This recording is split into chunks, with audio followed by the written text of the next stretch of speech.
নমস্কার। কাঁচপোকা প্রিমিয়ার শোয়ের আগে স্বাধীন চলচ্চিত্র নির্মাতা হিসেবে নীলাঞ্জন ভৌমিককে আমার কিছু গুরুত্বপূর্ণ প্রশ্ন। আচ্ছা, এই ছবির মূল ভাবনা কিভাবে আপনার মনে এলো? না, ছবির মূল ভাবনা বলতে ছবি তো মূল ভাবনা ওরকমভাবে আসে না। বলতে পারো যে ছবিটা বিমূর্তভাবে আসে, এক একটা সময় এক একটা ইমেজারি মাথার মধ্যে আসে, তারপরে সেখান থেকে ধীরে ধীরে একটা ফেইন্ট অস্পষ্ট লাইন দেখা যায়। সেটাকে ফ্রেমিং করতে কিছু সময় লেগেছিল। তারপরে সেখান থেকে ক্যারেক্টারাইজেশন, একটা এরকম যদি এরকম হয় তাহলে কেমন হতো, কিছু আলাদা আলাদা টুকরো টুকরো ভাবনা যেগুলো এর সঙ্গে যুক্ত থাকতেও পারে, নাও থাকতে পারে, থাকলে ভালো হয়। এরকম অনেকগুলো ইনগ্রেডিয়েন্টসকে একসঙ্গে মিলিয়ে মিশিয়ে করতে করতে আলটিমেটলি রান্নাটা করে ফেলি। এই বার্ধক্যে সামাজিক বিচ্ছিন্নতা নিয়ে কাজ করার প্রেরণা কোথা থেকে পেলেন? আচ্ছা, সামাজিক বিচ্ছিন্নতা এবং বার্ধক্য, সামাজিক বিচ্ছিন্নতার যে ব্যাপার সেটা কিন্তু শুধুমাত্র বার্ধক্যেই আসে এরকম কিন্তু নয়। আমরা এখন যে সময়ের মধ্যে দিয়ে যাচ্ছি তাতে আমরা হয়তো নিজেদের নানা রকম কাজের পরিধিতে, সময়ের চাপে, আমাদের বন্ধু বান্ধবহীনতায় ধীরে ধীরে কিছুটা বিচ্ছিন্ন হয়ে পড়ছি। আর বার্ধক্য বা বয়সে তো শরীরের চলাফেরার ক্ষমতা কমে আসে, নতুন বন্ধু তৈরি করার স্কোপ কমে যায়, তার ফলে একটা বিচ্ছিন্নতা তো তৈরি হয়। সবচাইতে বড় সামাজিক বিচ্ছিন্নতার কারণ আমার মনে হয় যে এখনকার দিনের সময়ের যে চলন, তাতে যে পরিমাণ ব্যস্ততা মানুষের মধ্যে ঢুকেছে, একদম শিশু থেকে যারা অ্যাডাল্ট বা যারা মধ্যবয়স্ক, বার্ধক্যের আগে অবধি যারা আছেন পরিবার, প্রত্যেকে ভীষণ প্রেশারে আছে, খুব চাপের মধ্যে আছে, সময়াভাবের মধ্যে আছে, ফলে এই বিচ্ছিন্নতাটা তৈরি হয়েছে। এটা আমার মনে হয়েছে। তাতে যে সদিচ্ছার খুব কমতি আছে এমন কিন্তু নাও হতে পারে, হয়তো সদিচ্ছা আছে কিন্তু সে অবকাশটা পাওয়া যাচ্ছে। আচ্ছা নীলাঞ্জন দা, চলচ্চিত্রে বার্ধক্যের একাকিত্ব ও মানসিক জটিলতা কিভাবে আপনি তুলে ধরেছেন এই কাঁচপোকা ছবির মাধ্যমে? জটিলতা, মানুষের মন তো স্বাভাবিকভাবেই খুব জটিল, কিন্তু কাঁচপোকার মধ্যে যে শুধু এই জটিলতাই আছে তা নয়, কিন্তু এমন কিছু জিনিস আমি দর্শকের জন্য, আমাদের সমাজের যে দর্শক সমাজের জন্য এমন কিছু চিত্রপট তৈরি করেছি যেটা বাস্তবের খুব কাছাকাছি, এবং সেখান থেকে ওই অস্পষ্ট চিত্রভাস থেকে একটা অদৃশ্য লাইন বা অদৃশ্য রেখা যেন দর্শক দেখতে পান, যেটা তার পরবর্তী মনের যাত্রাপথকে নির্দেশিত করবে। এটাই আমার লক্ষ্য ছিল।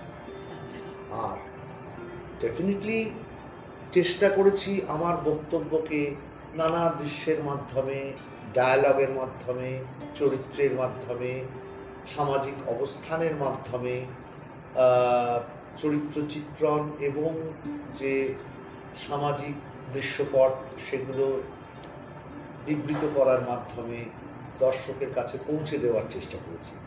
এবার সেটা কতটা দর্শক নিতে পারবে সেটা দর্শকের ব্যাপার, সেটা এই মুহূর্তে আমি বলতে পারি। আচ্ছা আচ্ছা আচ্ছা, একাকিত্বের মতো সংবেদনশীল বিষয় চিত্রায়নে আপনি কোন কোন চ্যালেঞ্জের মুখোমুখি হয়েছেন? প্রচুর প্রচুর প্রচুর চ্যালেঞ্জ ছিল। মূল চ্যালেঞ্জ যেটা ছিল সেটা হচ্ছে যে ছবিটা কমপ্লিট করা, ছবিটা শেষ করা। আর দেখুন, একাকিত্বের মতো বিষয়কে ছবির মধ্যে আনা এই কারণে বেশ কঠিন, কারণ আমাকে যদি একাকিত্বকে বুঝিয়ে বলতে হয়, ছবির মাধ্যমে বুঝিয়ে বলতে হয়, সেই একাকিত্বের মধ্যে কিন্তু অনেকটা পরিমাণ নির্জনতা থাকে, অনেকটা পরিমাণ স্তব্ধতা থাকে, অনেকটা পরিমাণ সময়ের থেমে থাকা থাকে, অনেকটা পরিমাণ একটা যাকে বলা হয় ট্র্যাঙ্কুইলিটি থাকে, স্থিতাবস্থা, শান্ত স্থিতাবস্থা থাকে, যেটা কিন্তু ছবির মাধ্যমে দর্শকের মন পর্যন্ত পৌঁছানো এখনকার দিনে খুব কঠিন। তার মূল কারণ দর্শকের মধ্যে ধৈর্যের যে সহনশীলতা বা ধৈর্য, সেটা কিন্তু অনেকটা কমে গেছে। হ্যাঁ, আমরা যখন ফেসবুক রিল দেখি তখন দেখি যে এই পরপর যখন স্ক্রোল করে যায়, 1 মিনিট, 1 সেকেন্ড 2 সেকেন্ড তার ভালো লাগছে না, সে স্ক্রোল করে যায়। সেখানে আমি একটা একাকিত্বের নৈর্ব্যক্তিকতা যদি আমি তাকে ফুটিয়ে তুলতে চাই, তাহলে আমার সেই স্পেসটা প্রয়োজন, সেই টাইমটা প্রয়োজন। সেটা দর্শক দেবে কিনা সেটা খুব বড় চ্যালেঞ্জ। চেষ্টা করেছি সেটাকে যতটা সম্ভব দর্শকের কাছে ফুটিয়ে তোলার। এমন হতে পারে যে কোনো সময় দর্শকের মনে হতে পারে যে এতটা নৈর্ব্যক্তিক কেন, এত শান্ত কেন, এত স্তব্ধতা কেন, ওই কিছুই তো হচ্ছে না। সেটা যদি দর্শক ফিল না করে, ভেতর থেকে অনুভব না করে যে কিছু একটা হওয়া উচিত, সেটা না হলে পরে তো আমি সেই একাকিত্বকে ছুঁতে পারবো না। একাকিত্বের নির্জনতাকে, একাকিত্বের যন্ত্রণাকে, বিচ্ছিন্নতার যে যন্ত্রণাকে ছুঁতে পারবো না। কাজে আমি তো সেই চেষ্টা করবোই, সেটা ছবির মাধ্যমেই আমাকে করতে হবে। আচ্ছা, খুব সুন্দর বললেন আপনি। আচ্ছা, আপনার মতে আমাদের সমাজে প্রবীণদের প্রতি যে দৃষ্টিভঙ্গি রয়েছে, এই চলচ্চিত্র কি সেটির প্রতিবিম্ব না প্রতিবাদ? না, দেখো, আমি একদম শুরুতেই বলে দিচ্ছি, চলচ্চিত্র, আমি বলতে পারো, আমি কিন্তু এই চলচ্চিত্রের মাধ্যমে এটা বোঝাতে চাইনি যে, বা এটা আমার বক্তব্য নয় যে বৃদ্ধ মানুষদের প্রতি, বার্ধক্যের প্রতি এখনকার সমাজের কি দৃষ্টিভঙ্গি। তুমি যদি সেটা বলো তাহলে বলবো যে আমি বরঞ্চ ভালোই বলতে চেয়েছি, যে দৃষ্টিভঙ্গি হয়তো আরো খারাপ। সেই জায়গাটা আমার এক্সপেরিমেন্টের জায়গা নয়। আমি তোমাকে যেটা বলতে চেয়েছি, যেটা বাস্তবের ভীষণ কাছাকাছি, সেটা হচ্ছে একজন বৃদ্ধ মানুষকে যিনি শারীরিকভাবে অত্যাচার করছেন, মানসিকভাবে অত্যাচার করছেন, সে গল্পটা আলাদা। কাঁচপোকা কিন্তু সে গল্প নয়। কাঁচপোকা হচ্ছে আমার ইচ্ছে আছে ওই বৃদ্ধ মানুষটিকে সময় দেওয়া, আমার ইচ্ছে আছে তাকে সঙ্গ যাতে তিনি পান তার ব্যবস্থা করে দেওয়া। কিন্তু এখনকার যে জীবন, এখনকার যে সময়, তার যে সময়ভার, তার যে স্ট্রেস, সেটা এই মানুষগুলোকে যদি এলাও না করে, অর্থাৎ এটা অনেকটা সেই অভিমন্যুর মতো ব্যাপার, যে অভিমন্যু ভেতরে ঢুকে গেছে, সে বেরোবার পথটা জানে। আমরা প্রত্যেকে এখানে এক একজন অভিমন্যু, যার মন আছে যে করেই হোক আমাকে বেরোতে হবে, যে করেই হোক আমাকে সেই লোকটার কাছে পৌঁছাতে হবে, কিন্তু সে পৌঁছাতে পারছে না। তাহলে তার গল্পটা কেমন হবে? এটা কিন্তু আমরা প্রত্যেকেই তাই। যারা সংবেদনশীল মানুষ তারা কিন্তু চেষ্টা করে, এমন নয় যে একটা বৃদ্ধ মানুষ দেখলেই লাঠি নিয়ে তেড়ে যাচ্ছে, একদম। কিন্তু সময়টা দেওয়া ইচ্ছে থাকা সত্ত্বেও সময়টা দেওয়া যাচ্ছে না। তখন কি হবে? আমি তো মনের কাছে সেই সান্ত্বনাটা পেয়ে যাচ্ছি যে এই কারণে আমি সময় দিতে পারলাম না। যিনি অপেক্ষা করে আছেন, তাহলে তিনি কোথায় যাবেন? সত্যি ভাবার বিষয়। নীলেন্দ্র, ছবির নাম কাঁচপোকা কেন? এইটা একটা দারুণ প্রশ্ন। হ্যাঁ, এটা একটা দারুণ প্রশ্ন। প্রশ্নটার খুব যথাযথ ব্যাখ্যা আমি দিচ্ছি। প্রথম কথা হচ্ছে যে আমাদের সমাজে, বা আমি মূলত ক্যান্থেরিস নামে এক ধরনের প্রজাতি আছে, পোকার একটা প্রজাতি আছে, আর্থপোকা। এটা ওই সময় বিভিন্ন আবর্জনায় জন্ম নেয়। আচ্ছা। এবার ওই ক্যান্থেরিস গোষ্ঠী তাদেরই একটা ফর্ম হচ্ছে লেডি বাগ, যার বাংলার নাম কাঁচপোকা। এই ক্যান্থেরিসের পোকার শরীর নিঃসৃত রস থেকে এক ধরনের অয়েনমেন্ট তৈরি হয়, এক ধরনের ওই লোশন আছে যা দিয়ে তোমার ক্ষত, মানুষের ক্ষতস্থান সেরে যায়। যেমন মাথার যদি চামড়ার কোনো ক্ষত হয়, শুষ্ক ক্ষত হয়, সেগুলো সেরে যায়। যে কারণে আজ থেকে অনেক দিন আগে এই ক্যান্থারাইডিন নামে এই তেলটা এই ক্যান্থারিসের ইয়ে থেকে আবিষ্কার হয়েছিল। এই ক্যান্থারিস হচ্ছে তার প্রজাতির ইংরেজি নাম হচ্ছে, ওটা বৈজ্ঞানিক নাম, ইংরেজি নাম লেডি বাগ, বাংলায় ওই পোকাকে কাঁচপোকা। আবর্জনায় জন্ম নেওয়া যে পোকা, সে কিন্তু মাথার ক্ষতস্থান সারাচ্ছে। কে বলতে পারে সেই সামাজিক ক্ষতস্থান ধুয়ে ফেলতে না? কে বলতে পারে সেই সমাজের ক্ষত সাধারণ পক্ষে যথেষ্ট কি যথেষ্ট না? আমরা তো কেউ জানি না। আমি সেই কাঁচপোকার গল্প বলছি। আবিষ্কার করে নিতে হবে যেখানে কাঁচপোকা বলতে কোথায়, তাকে, কোন পরিস্থিতিতে কিভাবে নিয়ে করছি। কাঁচপোকা তো একটা পোকা, তারা কতটুকু ক্ষমতা, কিন্তু সেটাকে যদি আমরা একটু ব্রডার স্পেকট্রামে ভাবি তাহলে কিন্তু কাঁচপোকা অত্যন্ত উল্লেখযোগ্য। খুব সুন্দর করে মানে ছবিটা আপনি পরিষ্কার করে তুলে ধরলেন। আচ্ছা নীলাঞ্জন দা, এই ছবিতে কি কোনো নির্দিষ্ট সাংস্কৃতিক উপাদান ব্যবহার করেছেন যা বার্ধক্যের অভিজ্ঞতাকে আরো গভীর করে তোলে? হ্যাঁ, নিশ্চয়ই নিশ্চয়ই। বার্ধক্যের অভিজ্ঞতা, দেখো, বার্ধক্যে তো শরীরটা ভেঙে আসে। মনের একাকিত্বের কথা আমি এই মুহূর্তে বলছি না। মনের ভেতরে যে একাকিত্ব হয়, যখন সঙ্গীহীনতা হয়, যখন একাকিত্বের একটা ছাপ তার মনে পড়ে, আমি সেইটার প্রসঙ্গে পড়ে যাব। কিন্তু শরীরটাও তো ভঙ্গুর হয়ে আসে। সেই সময় যদি একটা চোট আঘাতে শরীরটা একেবারেই হয়ে যায়, তো সেই উপাদানগুলোতে সেই সময় ওই বার্ধক্য নিজে আরো অসহায় হয়। তখন যেন একটা লাঠির দরকার হয়, তখন যেন একটা সঙ্গীত দরকার হয়, তখন যেন একটা সঙ্গর দরকার হয়, আরো বেশি করে দরকার। সুতরাং সেই উপাদানগুলো চেষ্টা করেছি ভিন্ন ভিন্ন সময়ে ভিন্ন ভিন্ন ভাবে, কখনো কোনো স্বপ্ন দৃশ্যের মধ্যে দিয়ে, কখনো কোন ঘটনার মধ্যে দিয়ে সেগুলোকে আনা।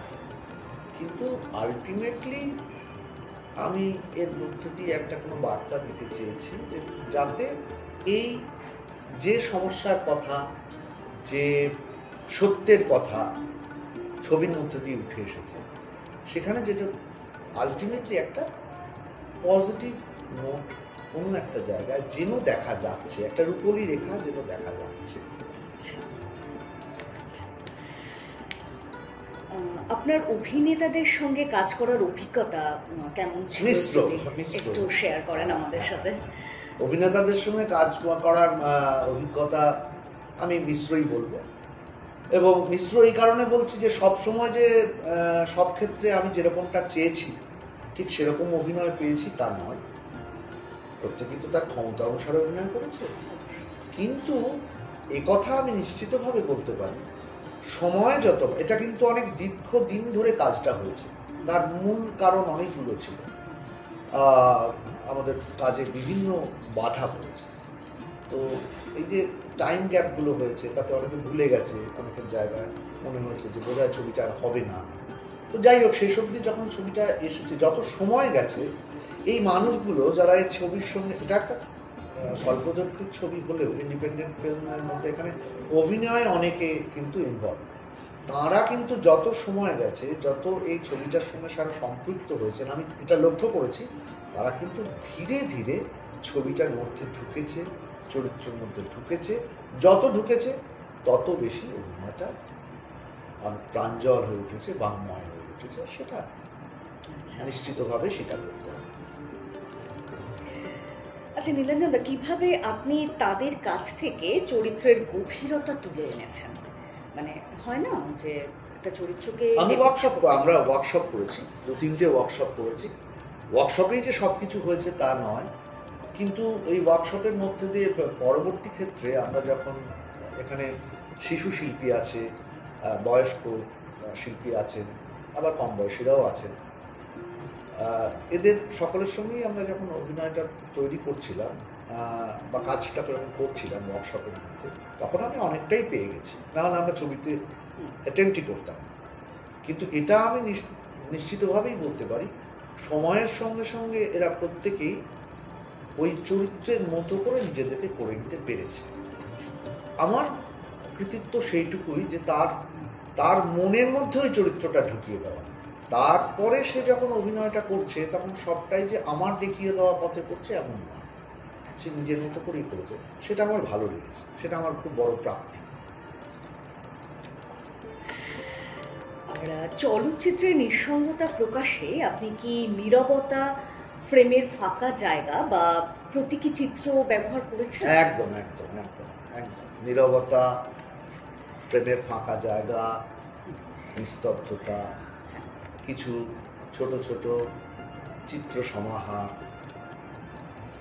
সিম্বলাইজেশন, এগুলো তো ব্যবহার করতেই হবে আমাদেরও। তো আমরা যদিও ফিল্মটা একটা ক্যামেরার ভাষা, তো ক্যামেরার ভাষার মধ্যে তো ক্যামেরার তো একটাই শক্তি, তার ছবি, চিত্রকল্প। সেই চিত্রকল্পগুলো তুলে তুলে ধরেছি যাতে দর্শকের কাছে ওটা আমি যে সুরটা বাজাচ্ছি যে রাগে, সেইটা যাতে অনুরণিত হয়, তার জন্য ওটাই একমাত্র অস্ত্র, সেটাই চেষ্টা করেছি।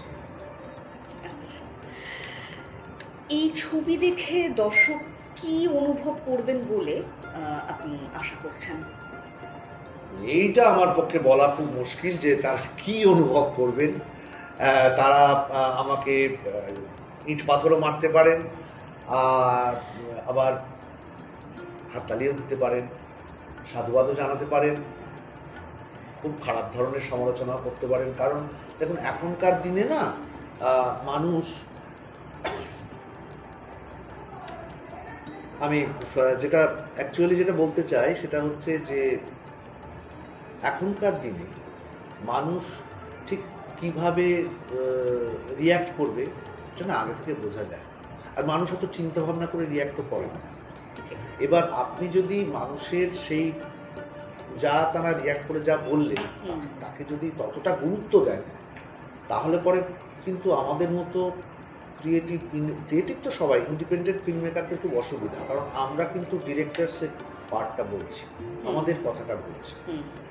কিছু লোক আছে যারা বুঝবেন, কিছু লোক আছে যারা বুঝবেন না, বা বুঝতে চাইবেন না, বা বুঝেও বুঝবেন না, বা বুঝেও এমন ভান করবেন যে সেটা হয়তো ঠিক বোঝার মতো পরিষ্কার হয়নি।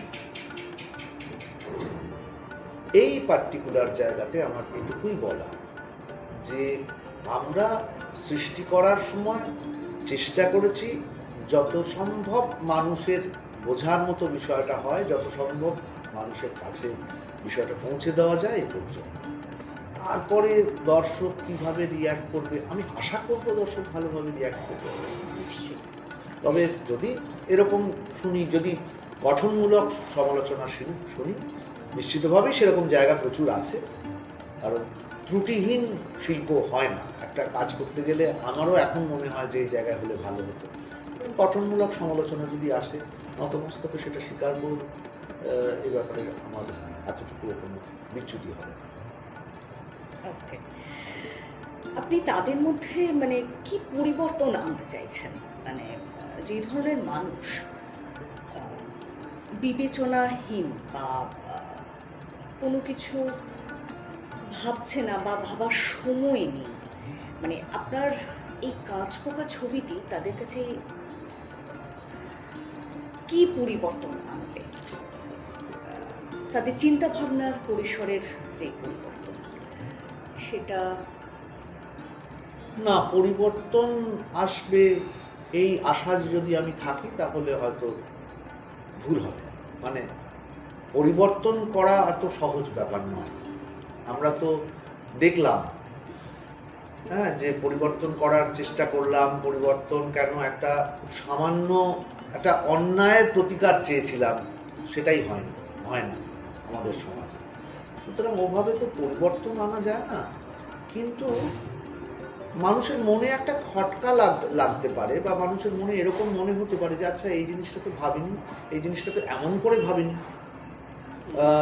যদি সেটুকুও তার মনে খটকা লাগে বা সেই জায়গাটা সে যদি মনে করে যে আমার ক্ষেত্রে এই জায়গাটা আমাকে একটু যত্নশীল হতে হবে, সেটাই যথেষ্ট। আচ্ছা নীলাঞ্জন দা, একজন স্বাধীন নির্মাতা হিসেবে আপনি কিভাবে শিল্পী সত্তা এবং দর্শকের প্রত্যাশার মধ্যে ভারসাম্য বজায় রাখেন? শিল্পী সত্তা এবং দর্শকের প্রত্যাশা। আচ্ছা, না এটা ভালো প্রশ্ন। দেখো, শিল্পী সত্তার সাথেই তো ফিল্মটা তৈরি করা হচ্ছে, আর দর্শকের প্রত্যাশার ব্যাপারে স্বাভাবিকভাবেই একটা দ্বন্দ্ব থাকে, দ্বিধা থাকে, শঙ্কা থাকে। এখন বিষয়টা হচ্ছে যে দর্শক কীরকম ধরনের বিষয় প্রত্যাশা করছেন, তার না প্রত্যাশার একটা মাপকাঠি থাকে। সেই আমরা যদি এটা ভাবি যে আমরা দর্শকের প্রত্যাশা পূরণ করতে পারবো কি না, তাহলে সেটা আমাদের পারফরমেন্স অ্যাংজাইটি যেমন তৈরি করে, তেমন পারফরমেন্স লেভেলটাকে বাড়ানোর জন্য একটা ভেতর থেকে একটা ইচ্ছেও হয়। কিন্তু আমার একমাত্র কাজ যদি হয় দর্শকের প্রত্যাশাকে পূরণ করা, দর্শক যেরকম চাইবেন সেরকম ভাবে ফুলের ডালিটা তৈরি করা, তাহলে আমি শুধুমাত্র একজন বিক্রেতাতেই পরিণত হব। আমার নিজের ক্ষমতা অনুসারে আমি যে জিনিসটা সৃষ্টি করব, সেই সৃষ্টি করার ক্ষমতাটা চলে যাবে। মানে এটা কিন্তু ব্যালেন্স করা, তুমি যেটা প্রশ্নটা করলে সেটা খুব কঠিন ব্যাপার। ধরা যাক যে আমি একটা ফুলের মালিক, কোনো বাগানের মালিক, আমার বাগানে জবা গাছটা হয়, আমি সেটা খুব সুন্দর করে ফোটাতে পারি। তো সেটা দেখা যাচ্ছে সরস্বতী পূজার দিন জবাটা অত বিক্রি হবে না, গাঁদা ফুল বিক্রি হবে, ফলে আমি গাঁদা ফুল তৈরি করতে শুরু করলাম এবং গাঁদা ফুলটাই যদি করতে পারে খুব ভালো, ভার্সেটাইল জিনিয়াস। কিন্তু যিনি জবা গাছ বা জবা ফুল তৈরি করতে পারেন, তার উচিত যেটা উনি পারেন সেটাকেই আরো ভালোভাবে তৈরি করা। যদি উনি তৈরি করেন আজ নয় তো কাল, লোকে কিন্তু ওই জিনিসটি যথার্থ মর্যাদা দেবে। দর্শকের প্রত্যাশা অনুসারে নিজেকে ডেভেলপ করা, নিজেকে উন্নত করা খুব ভালো কাজ, কিন্তু শুধুমাত্র দর্শকের প্রত্যাশা পূরণ করার জন্য যদি কাজ হয়, তাহলে আলটিমেটলি গিয়ে ভিখারির মতো বলতে হয় আমার পাশে দাঁড়া, আমার সৃষ্টির পাশে দাঁড়া। একজন সত্যিকারের সৃষ্টিকর্তার সেই অহংবোধ থাকা উচিত, যিনি বলবেন যে আমি এই এসে আমার তোমাদের সকলের মাঝখানে দাঁড়িয়েছি, তোমাদের যার আমাকে পছন্দ সে আমাকে নাও, যার আমাকে পছন্দ নয় সে আমাকে পরিত্যাগ করো, আমার পাশে এসে দাঁড়াও। কখনো একজন সৃষ্টিকর্তা বলতে পারেন না। সেই ইন্ডিপেন্ডেন্ট ফিল্ম মেকার হওয়ার সুবাদে দর্শকের প্রত্যাশার সেই জায়গায় কিছুটা অহংবোধ তো আমারও থাকবে। আবার পাশাপাশি ভয়ও আছে যে দর্শক যদি রিজেক্ট করে তাহলে কি হবে, কিন্তু ওই ওই ওই যে সূক্ষ্ম বেড়াটা বেরোতে পারে। আচ্ছা, একটা প্রশ্ন করতে সত্যিই খুব ইচ্ছে করছে নীলাঞ্জন দা, আপনার এর পরের পরিকল্পনা কি? এর পরের পরিকল্পনা হচ্ছে এই ছবিটি রিলিজ হয়ে যাওয়ার পরে আমাদের পরের একটা ছবি আমার শুটিং হয়ে গেছে, সেটা বাক্সবন্দি অবস্থায় পড়ে আছে, সেটাতে হাত দেওয়া হয়নি। আগামী দিনে সেটাতে হাত দেওয়া হবে। সেটা ছবিটির নাম সুপ্তথিতা, মানে ঘুম থেকে উঠেছে যে নারী। এই ঘুম কিন্তু সেই স্লিপ থেকে ওঠা নয়, বুঝতে পারছো? নিদ্রা থেকে ওঠা মানে তার জাগরণ, তার আত্মার জাগরণ। সেরকম খুব ছোট্ট একটা ছবি, এবং হয়তো এটাই আমার ছোট ছবির তৈরি করা শেষ ধাপ। মানে এরপরে আমি আর কোনো ছোট ছবি তৈরি করবো না, এটাই আমার ডিসিশন। কারণ এই ছোট ছবি তৈরি করতে গিয়ে ইন্ডিপেন্ডেন্ট ফিল্ম মেকার হিসাবে প্রথম কথা আমাকে উইকেন্ডে কাজ করতে হয়। আমি সারা সপ্তাহ কাজ করতে পারি না, ওই শনিবার রবিবার ছুটি, ওর মধ্যেই আমাকে যা করার করতে হয়। কিন্তু আমার মনে হচ্ছে যে আমার ছবি সংক্রান্ত বিষয়ে আমার আরও কিছু দেওয়ার আছে। তো সেটা যদি হয় তাহলে পরে আমাকে আরেকটু ব্রডার স্পেকট্রামে ভাবতে হবে। তার ভাবনার যেমন শুরু হচ্ছে, তার পেছনে কাজও শুরু হয়ে গেছে, মানুষজনও এসছে, কিন্তু আমি একটু আটকে আছি এখন বিশেষ কতগুলো কাজের কারণে। এই কাজগুলো, হাতের কাজগুলো ফুরিয়ে গেলে তারপরে আমি বড় ছবির দিকে যাব। তার প্রস্তুতি সবই হয়ে আছে, কিন্তু আমি এখনও সেই জায়গায় কিছুটা বাধো হিসেবে আছি যে সময়টা ভীষণ কম এই মুহূর্তে। আপাতত এপ্রিল মাস অবধি কোনো সময় নেই, তারপরে আমি নতুন করে ভাবছি। মানে বিষয়টা আমার কাছে সবটাই আছে, কিন্তু মাথাতেও শুধু নেই, সব ছকাও আছে, কিন্তু এই মুহূর্তে আমি সেটা করতে পারছি। অসংখ্য ধন্যবাদ নীলাঞ্জনদা আপনাকে। নমস্কার। আজকের আলাপচারিতায় আমি সাগরিকা। আপনার সাথে কথা বলেই ভীষণ ভালো লাগলো, অনেকটা সমৃদ্ধ হলাম। সত্যি তো এই আজকের ব্যস্ততা মুখর সমাজকে যদি সত্যি আপনার মতন স্বাধীন পরিচালক যদি সত্যি কিছু ভালো দিশা দেখাতে পারে, এর থেকে ভালো বোধহয় এই মুহূর্তে আর কিছু হতে পারে না। আমরা আশা করব আগামী দিনে আপনার থেকে আরও অনেক ভালো ছবি এবং আরও অনেক সুন্দর উপস্থাপনা। খুব ভালো থাকবেন নীলাঞ্জনদা।